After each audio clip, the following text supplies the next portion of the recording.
After the Galactic Fleet's victory celebration, Earth's dreadnoughts emerged. The Galactic Fleet had celebrated a monumental victory. After decades of conflict and countless battles, they had finally defeated the Varkar Empire, a vicious, militaristic alien race that had threatened the galaxy's peace for centuries. The fleet's triumphant march across the galaxy was a sight to behold. There were parades, galas, and the kind of revelry that only comes after the defeat of a nearly unbeatable foe. But as the Federation's leaders and soldiers celebrated, no one anticipated what was about to unfold in the depths of space. It began as a whisper, deep in the outer rim, long forgotten by the galaxy's more advanced races. A series of communications relays went silent. A space station, one of many decommissioned outposts in the region, suddenly came back online, broadcasting an ancient distress signal. The message was barely decipherable, but a single word echoed through the signal: awaken. The Federation had long assumed that Earth, now a distant, peaceful world, had abandoned its militaristic past. They knew of humanity's modest contributions to the Galactic Fleet, but Earth's technology was considered archaic compared to the advanced alien civilizations that dominated the galaxy. However, something stirred on Earth's surface, a long-hidden truth that had been buried beneath layers of history. Earth's secret had been kept for centuries: the Dreadnoughts. In the early days of humanity's space exploration, Earth's brightest minds had foreseen the potential dangers of the cosmos. As a result, they designed a fleet of warships so powerful that they could challenge entire fleets of alien warships. Despite being limited in resources compared to the galactic powers, the Dreadnoughts were Earth's ultimate weapons, monolithic, heavily armed, and equipped with advanced technology that was centuries ahead of even the Galactic Fleet's top-tier ships. But Earth's leaders, in a bid to avoid making enemies, decided to hide the ships away. They cloaked the entire fleet, leaving it dormant beneath Earth's surface, forgotten by history. That is, until now. The sudden activation of the Dreadnoughts sent ripples through the galaxy. Massive warships, each one the size of a small moon, began to rise from the depths of Earth's oceans. They were unlike anything the galaxy had ever seen. Dark, imposing, with colossal weapons and shields that seemed impervious to any attack.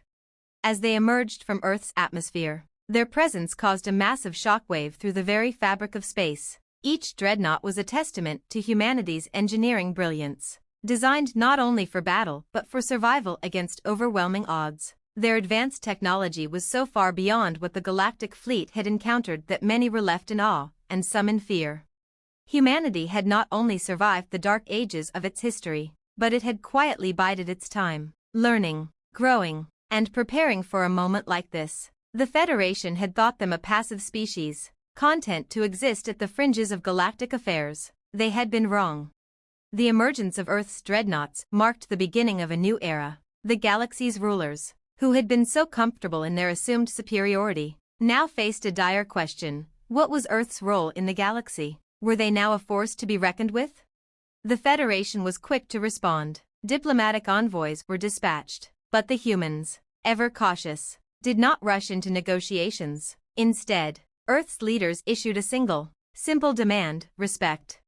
The Federation had no choice but to recognize the raw power humanity now possessed. But there was something else that they hadn't anticipated: humanity's incredible resilience. Despite the odds, humans had endured through the ages of war, famine, and poverty. The Dreadnoughts were not just weapons. They were symbols of human perseverance. They embodied the very spirit of humanity, one that refused to bow to anyone, no matter the threat. And so, the galaxy watched in awe as Earth took its place among the stars, not as a conquered world, but as a new force in the cosmic balance of power.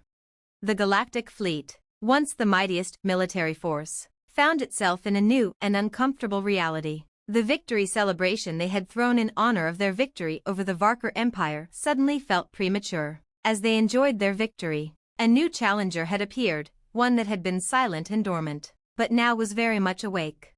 Earth's dreadnoughts were a testament to humanity's potential, a warning to anyone who would underestimate them. The galaxy now had to consider Earth as both an ally and a power capable of shaping the future of the stars. The era of peace the Federation had envisioned seemed more fragile than ever. As the human-made giants sailed through space, their massive guns and impenetrable shields a symbol of mankind's indomitable will. There would be no more underestimating Earth, and no more celebrating without considering the long-reaching consequences of those who had dared to tread on humanity's soil. Humanity had emerged victorious, not just for a single battle, but for an era. And the galaxy would never be the same again. The rise of Earth's dreadnoughts, a galactic reckoning. In the wake of Earth's unexpected emergence as a powerful force, the galaxy was forced to confront a new reality. The Federation had once believed that their victory over the Varkar Empire would solidify their dominance across the stars. They had already divided the spoils of their conquest, redrawing borders, and planning the next phase of their expansion. But the arrival of Earth's dreadnoughts shook the very foundations of their plans. Diplomatic envoys from every corner of the galaxy flocked to Earth, each hoping to forge an alliance, or at the very least, avoid the wrath of the mighty dreadnoughts. Earth's leaders, however, were not quick to entertain these overtures. They were not looking for allies. They had spent centuries hidden from galactic politics, and now, they had one clear goal: to protect humanity from any further threats and ensure their survival in a galaxy that had long ignored their potential. The Galactic Federation, led by the powerful Srak coalition, was the first to make contact. The Srak were a species of ancient, telepathic beings who had long regarded themselves as the ultimate arbiters of galactic order. They had monitored Earth's progress from afar, dismissing humanity as a primitive species with little capacity for true power. Now, they were forced to reckon with a threat that had been hidden for millennia. The Srak emissaries, led by the charismatic but deeply calculating High Ambassador Kayanar, arrived in Earth's orbit, their sleek diplomatic vessels orbiting the planet in a careful display of power. They were the first to land on Earth's surface, to meet with the human leaders and offer their terms. But what they found when they stepped out of their ships was not the awe and reverence they had expected. Instead, they were met by the imposing figure of Earth's leader, President Michael Hawk, standing tall before them in the shadow of a massive dreadnought that hovered ominously in the sky behind him. "We are not interested in being told how to live, Kayanar," President Hawk said, his voice calm but firm. "Humanity has endured too long under the thumb of galactic powers. We seek peace, but we will not tolerate domination. We will be treated as equals, or not at all." Kayanar, accustomed to the fealty of lesser species, found himself taken aback by the sheer audacity of Earth's demand. But the sight of the dreadnoughts, silent and looming, was a reminder that Earth's power was not just in their words, but in their strength. The Srak were not foolish enough to underestimate humanity's newfound might. The diplomatic talks proceeded, but not as expected. Earth's position was clear: it would no longer be a backwater planet, relegated to the fringes of galactic politics. Earth had the technology, the power, and the will to stand on equal footing with the galactic powers. The dreadnoughts were a symbol of humanity's strength, and they would not hesitate to use them if provoked. In response to Earth's firm stance, the Galactic Federation, once a unified front, began to fracture. Smaller, less powerful races, who had long been subjugated by the larger factions, saw an opportunity. Some began to secretly align themselves with Earth, eager to escape the oppression of the Federation's leadership. Others, fearing Earth's rising power, began to organize in secret, preparing for a possible conflict.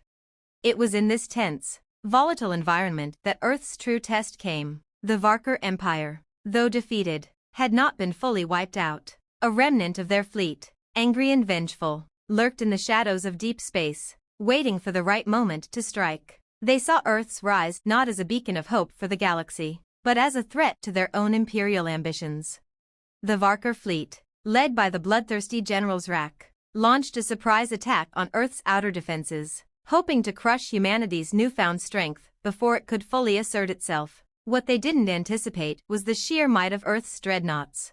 The battle that ensued was unlike anything the galaxy had ever witnessed. The Varkar ships, though powerful, were no match for the sheer firepower and resilience of the dreadnoughts. Earth's ships, with their advanced shielding and devastating weaponry, tore through the Varkar fleet in a matter of hours, decimating the remnants of their once feared armada.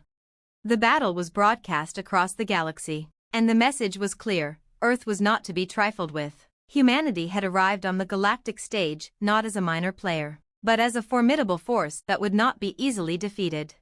With the Varkar remnants defeated, Earth stood as an unchallenged power in the galaxy. The Federation, now divided, found itself facing a difficult choice. They could either accept Earth's terms and begin the process of integrating them into the galactic order, or they could resist and risk provoking humanity's wrath. But the galaxy's rulers had underestimated humanity's determination. Earth had risen not for conquest, but for survival, and they would protect their future at all costs. The Dreadnoughts were not just weapons, they were a promise that humanity would never again be an afterthought in the galactic hierarchy. The Federation, once dominant and all-knowing, had been forced to acknowledge a hard truth: humanity, with its Dreadnoughts, had awakened. And now, the galaxy had to learn to live with that reality. To be continued. The stage was set for a new chapter in the galactic saga. Would Earth remain a neutral power, standing against oppression, or would it take a more aggressive role, reshaping the balance of power across the stars? Only time would tell. But one thing was certain: the age of Earth's quiet existence was over. The age of the Dreadnoughts had begun. The Galactic Council's dilemma, the Earth Dreadnoughts and the future of the galaxy.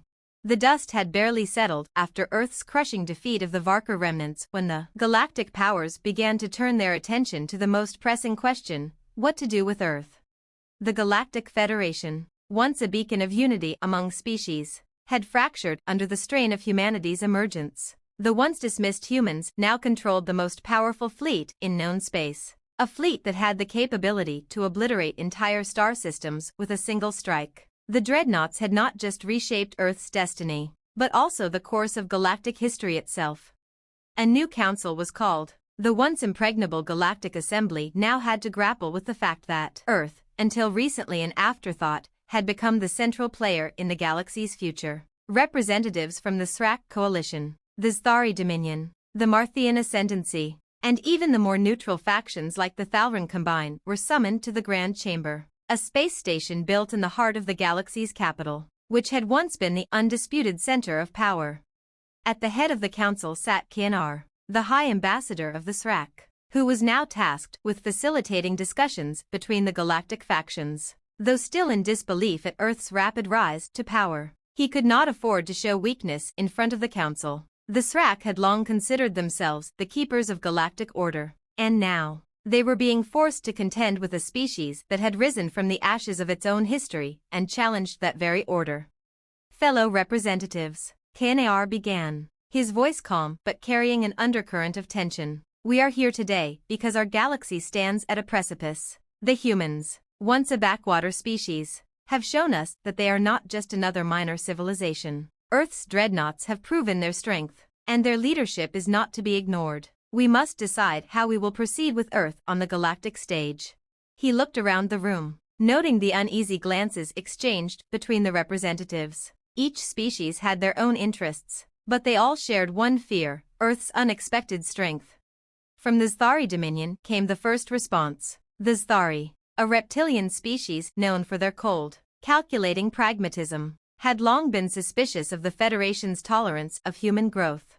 The rise of Earth is a threat to the delicate balance of power, said High General Viezak of the Zthari, his voice like gravel. We have long considered humanity a minor race, unworthy of true power, but now, they wield weapons capable of annihilating us all. The question is not whether Earth will dominate, but how we can control them before they decide to impose their will upon us all. A sharp gasp echoed through the chamber. The audacity of the statement was clear. The Zthari believed the galaxy needed to act quickly before Earth became too powerful to confront. From across the table, Myrok, the Thalran representative, a species that had maintained a strict policy of neutrality for centuries, was quick to respond. We cannot afford to act out of fear. Viezak, Earth has shown itself capable of self-defense. Yes, but let us not forget that the Varkar, once thought unbeatable, were defeated by humanity's Dreadnoughts. If Earth seeks only peace and safety, we should respect their right to exist without interference. Myrok's words were a stark contrast to the fear and distrust that permeated the room. The Thalran had been peacekeepers, often at odds with the Federation's military interventionism. They were skeptical of any attempts to curb Earth's rise. But it was the Marthian Ascendancy's representative who surprised everyone. The Marthian were a highly advanced, Philosophical species, often known for their pursuit of knowledge over conquest. Elder Lien, an ancient member of the Marthian Council, stood and spoke in a soft, contemplative voice. I think, perhaps, we are missing the true significance of what has occurred. Earth did not merely defeat the Varkar, they revealed something far more profound, the potential of a species that has barely scratched the surface of its own power. Their rise is not just a testament to military strength. It is a testament to resilience, adaptability, and a desire for self-determination. Perhaps it is time we stop seeing Earth as a threat and start understanding what their presence could mean for the galaxy. A silence fell over the council. Elder Lien's words struck a chord, and for a moment, even the Srak ambassador Knar appeared to contemplate them. Could Earth be more than just a threat to the established order? Could they, in fact, become an ally, or at the very least, a stabilizing force? But the tension in the room was palpable, and the questions continued to mount. Would Earth push for greater power? Would they seek to form an empire of their own, with the Dreadnoughts as instruments of conquest? Or could they be convinced to act as equals in the galactic order? In the meantime, Earth's leadership, watching from the sidelines, was making their own calculations. President Hawk and his advisors were keenly aware of the shifting balance of power, but they were also determined not to make the same mistakes their predecessors had. Humanity would not be subjugated again. The Dreadnoughts, as much a symbol of power as they were a symbol of human perseverance, would be used not for conquest, but for protection. Still, the political landscape was fraught with complexity. As the Galactic Council session drew to a close, it was clear that Earth's next move would have far-reaching consequences. The galaxy would never be the same. In the depths of space, humanity stood poised, its dreadnoughts watching over them like silent sentinels. Earth was no longer a passive player in galactic politics. The world was ready to stand at the table, to forge alliances, and, if necessary, protect its sovereignty by force. But the true challenge lay ahead. Could Earth maintain peace in a galaxy so accustomed to power struggles, or would their newfound might eventually lead them down a darker path? To be continued. As the Galactic Council debated Earth's place in the stars, the question of whether humanity would be accepted or feared remained unanswered. The age of Earth's dreadnoughts had only just begun. The Silent War, Earth's Dreadnoughts and the Galactic Balance. Months passed since the Galactic Council's heated debate, and the galaxy was still reeling from Earth's unexpected rise to power. The question of humanity's place in the stars lingered in the air like a tense silence before a storm. Earth had demanded respect, not dominance, but the galaxy was unsure how to treat them. Despite their immense strength, the human leaders, led by President Michael Hawk, chose a path of diplomacy. The dreadnoughts remained stationed in Earth's orbit, silent sentinels, awaiting a call to action. Their weapons were formidable, but humanity had no desire to immediately use them for conquest. For now, the humans kept a steady, calculating presence, both as a shield and a warning. However, beneath the surface, a silent war was unfolding, one that was more about influence than bloodshed. The unseen hand. After the Council's meeting, the Federation's unity had been shattered. The Srak coalition, despite their public assurances of cooperation, began covert operations against Earth. They were not acting out of fear of the Dreadnoughts directly, but rather out of the desire to preserve their status as the ultimate power brokers in the galaxy.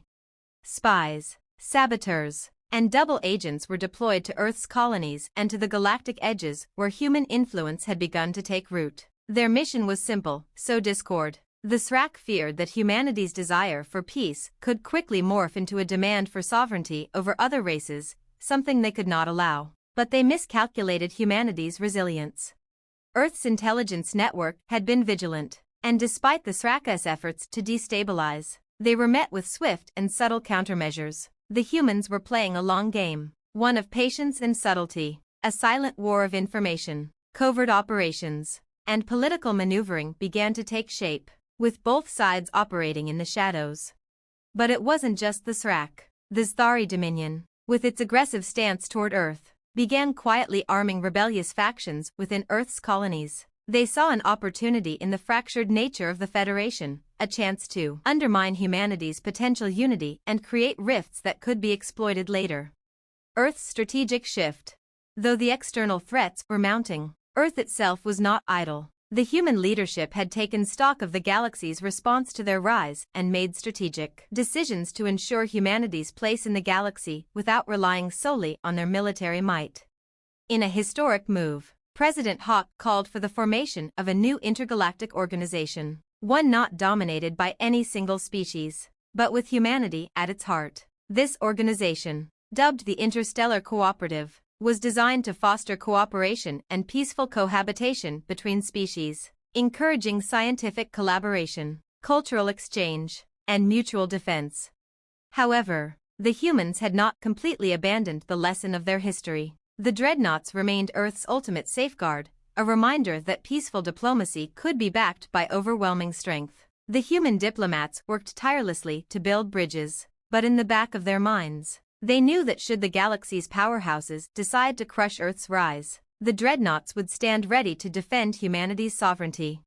One of their first successful missions involved the Thalran Combine, a neutral faction that had always valued balance and peace. The Thalran saw potential in the Interstellar Cooperative, and though they were initially cautious about Earth's intentions, they came to trust humanity's motives. The Thalran agreed to join the cooperative, adding their advanced technology and knowledge of neutral space to the mix. Soon after, the Marthian Ascendancy, despite their initial philosophical reservations, expressed interest in joining the cooperative as well. The Marthians saw in humanity a reflection of their own early days, an emerging species with vast untapped potential. They, too, would join the ranks of the new cooperative, eager to see what Earth could offer in terms of innovation, trade, and culture. Rising tensions, the other side of peace. While Earth's diplomatic efforts were succeeding on one front, they were beginning to face mounting resistance from the Federation's more established powers. The Zthari and the Srak in particular were wary of the expanding influence of humanity. They feared that the Interstellar Cooperative, with Earth as its anchor, could shift the balance of power away from their control. The two factions quietly formed an alliance, intending to monitor, and possibly sabotage, the cooperative's efforts at every turn.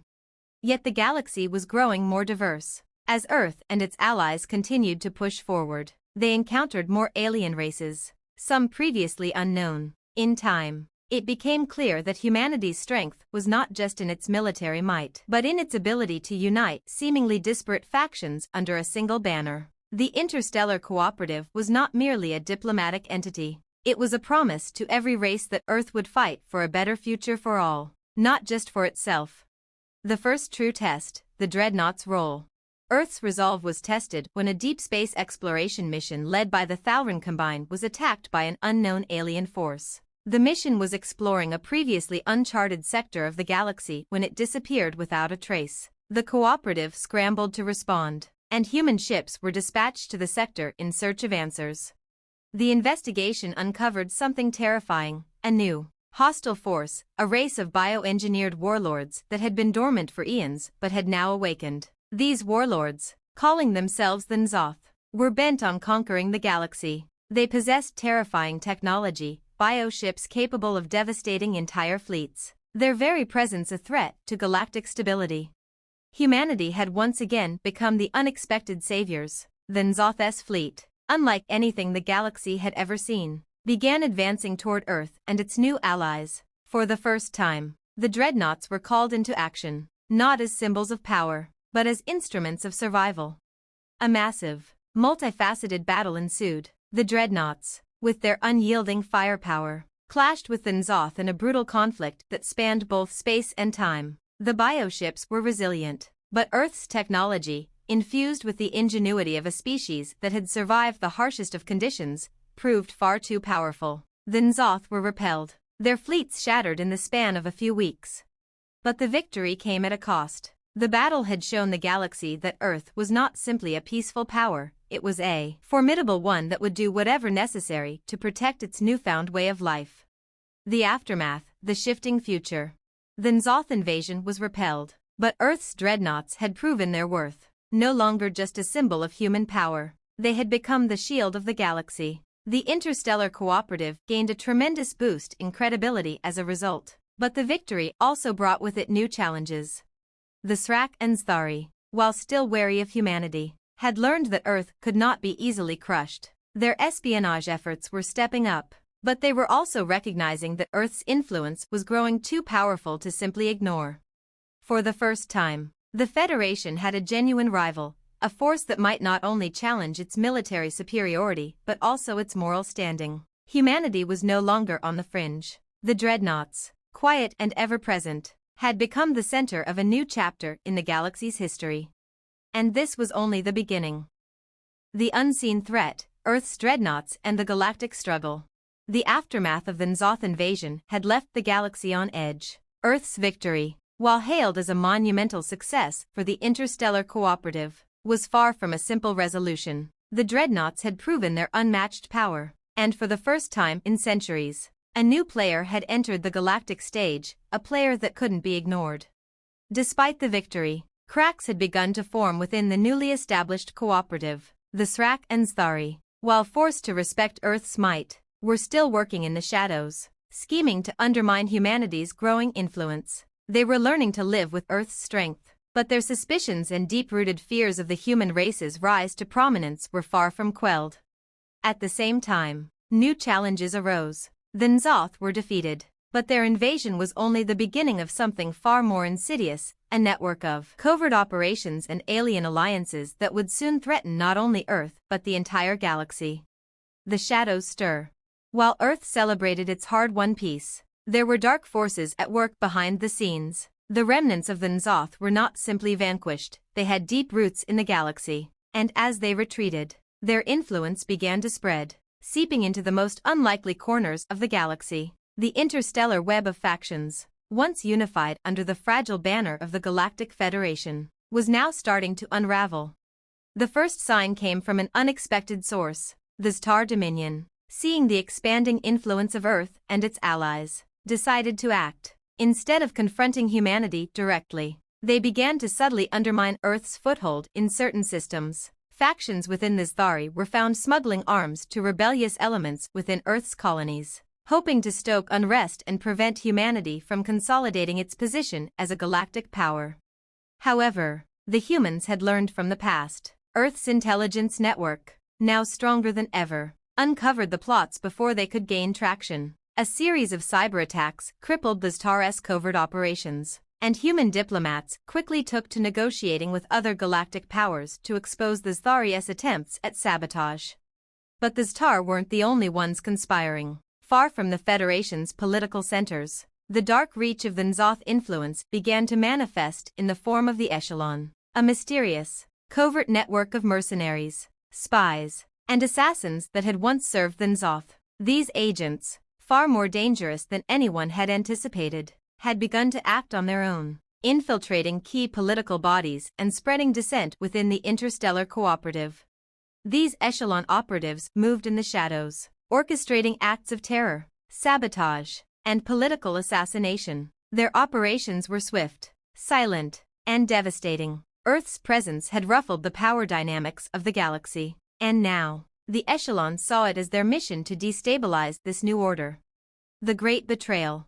It was during a routine peace negotiation with the Marthian Ascendancy that the first truly devastating blow occurred. During what was supposed to be a diplomatic summit on the Marthian homeworld, an Echelon strike team infiltrated the gathering, planting bombs throughout the city and assassinating key members of the Marthian government.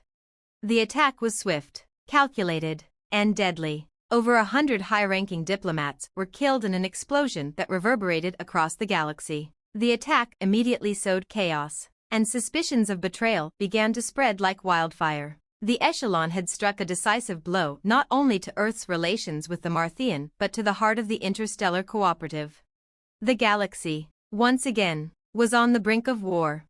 In the wake of the attack, Earth's government convened an emergency meeting. President Hawk knew that the assassination wasn't just a political move, it was a declaration of war. Whoever was behind it wanted to destroy the fragile peace that Earth and its allies had worked so hard to build. It was clear that the N'Zoth weren't gone. They had evolved, adapted, and were working in ways far more covert and insidious than before.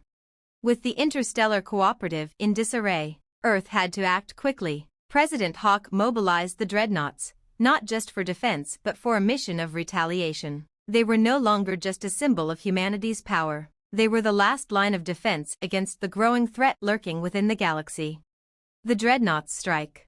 Earth's response was swift and decisive. The Dreadnoughts, long kept in reserve, were deployed to key sectors where the Echelon's presence had been confirmed. The mission was twofold: to eliminate the covert agents who had infiltrated the galaxy's governments and to send a clear message to anyone who dared to disrupt the fragile peace that Earth had worked so hard to establish. But the war that had started in the shadows was about to spill into the open. As the Dreadnoughts surged toward the heart of the conspiracy, they encountered resistance like never before. The N'Zoth, it seemed, had prepared for this day. They had their own fleets, biomechanical ships that were capable of blending seamlessly with organic life. These ships were designed not just for battle but for infiltration, and they had already infiltrated many of the galaxy's military forces. A massive conflict broke out, one that involved not just the Dreadnoughts, but the very fabric of galactic trust. The war wasn't just fought in space, it was fought across worlds, in the streets of cities, and in the corridors of power. For every move Earth made, the Echelon was there, quietly plotting, moving behind the scenes, trying to pull the strings of the galaxy's factions and further their hidden agenda. But Earth's resolve was unwavering. With the Dreadnoughts at their disposal, humanity began to systematically dismantle the Echelon's operations, one cell at a time. The Silent War's tipping point. But not all factions within the galaxy were aligned with Earth. The Srak coalition, once forced to accept humanity's role, now watched the growing conflict with increasing wariness. They had seen the might of the Dreadnoughts, but they also saw an opportunity in the chaos. Secretly, the Srak had begun reaching out to the N'Zoth remnants, offering them a chance to strike back against Earth's dominance. They had made a dangerous alliance, one that threatened to plunge the galaxy into an all-out war. As Earth's Dreadnoughts advanced on the heart of the Echelon's operations, they discovered a terrifying truth: the Srak had been manipulating the galaxy's political landscape all along. They had been orchestrating the covert war against humanity from the beginning, using the Echelon as a tool to weaken Earth's alliances and create division. The final battle. The conflict reached its tipping point when Earth, now fully aware of the Srak's betrayal, launched a full-scale offensive against their former allies. The Dreadnoughts, joined by the Marthian Ascendancy and the Thalran Combine, pushed into the heart of the Srak coalition's space. The final battle that ensued was like nothing the galaxy had ever seen. With the Dreadnoughts leading the charge, Earth's forces tore through the Srak's defenses. The once dominant species found themselves outmatched, not by sheer numbers, but by a species that refused to be ruled or intimidated. Humanity had finally proven that they were more than capable of defending their own future. But the battle was not over yet. As the Srak crumbled, the N'Zoth began their own final assault, unleashing their bioships in a desperate attempt to turn the tide. The galaxy's future was now hanging by a thread, and it was up to the Dreadnoughts to deliver the final blow. The Last Stand, Earth's Dreadnoughts and the final battle for the galaxy.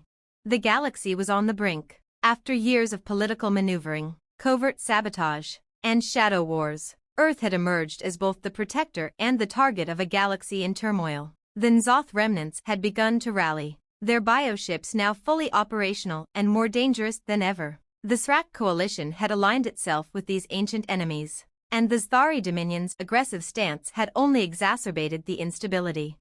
Now, as the last vestiges of peace crumbled, Earth's Dreadnoughts were the only force capable of holding back the storm. With the combined strength of the Interstellar Cooperative, humanity was poised to make its final stand, not just for survival, but for the future of the galaxy itself. The Gathering Storm.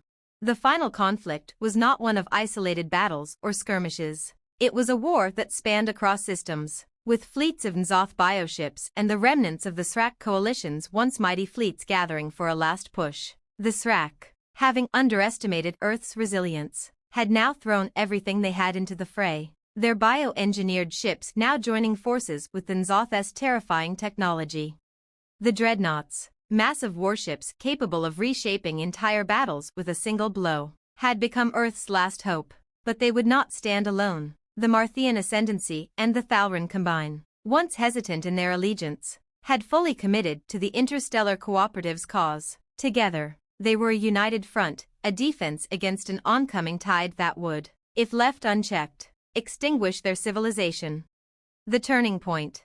President Michael Hawke, now more a symbol of humanity's unyielding spirit than a mere leader, convened an emergency summit in Earth's capital. The decision was clear: the time for diplomacy was over. Earth's strength, embodied by the Dreadnoughts, would be their shield and their sword. But there was a twist. The Dreadnoughts, formidable as they were, had one more weapon, one that had never been deployed before: the quantum pulse cannon. This secret weapon, a devastating form of energy weapon capable of disrupting entire fleets of ships at the molecular level, was designed to destroy anything that crossed its path. It was a last resort, one that could either end the war or, if used recklessly, destroy entire star systems. The human leadership knew the stakes. Earth's survival depended on the careful use of the Dreadnoughts. They couldn't afford to waste the weapon, nor could they hesitate when it came time to use it. The battle begins.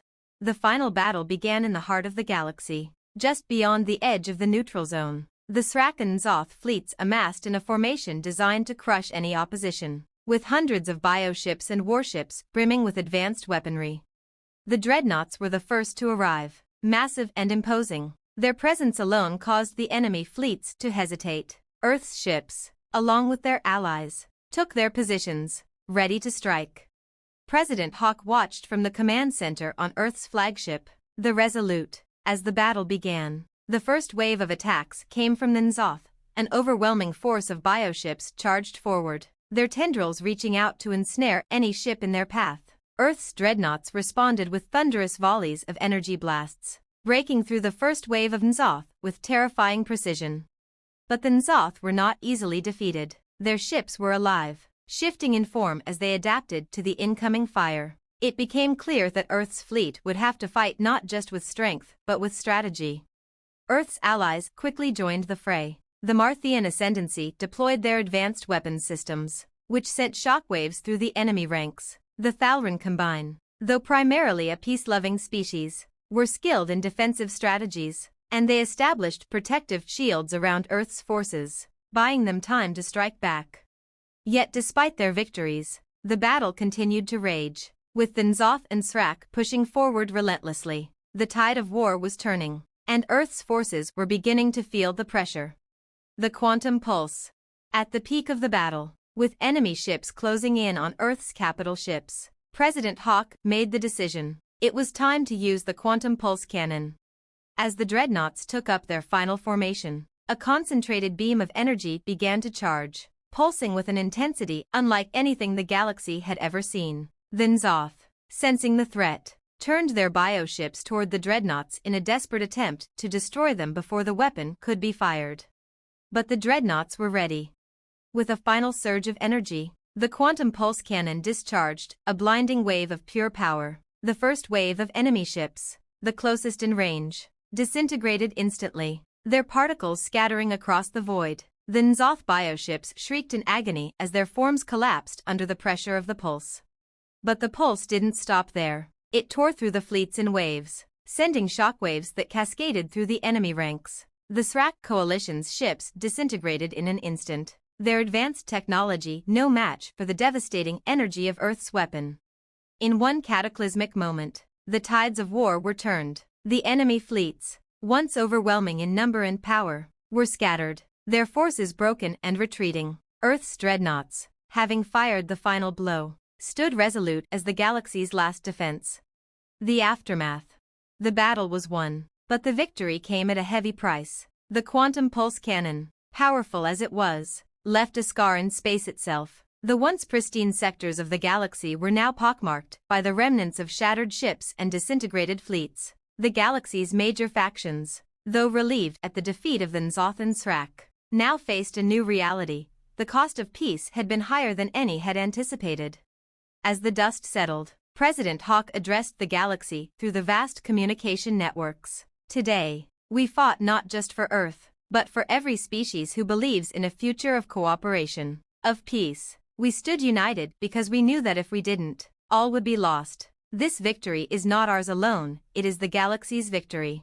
Though Earth's leadership had emerged victorious, it was clear that the war was far from over. The galaxy had been irrevocably changed. Earth had proven itself as a force to be reckoned with. But the fragile peace that now hung over the galaxy would require constant vigilance. For now, Earth had won, but the true test would come in the rebuilding of a shattered galaxy, and the question remained, could humanity hold on to its newfound power, or would it eventually be consumed by the very thing it had fought to prevent? To be continued.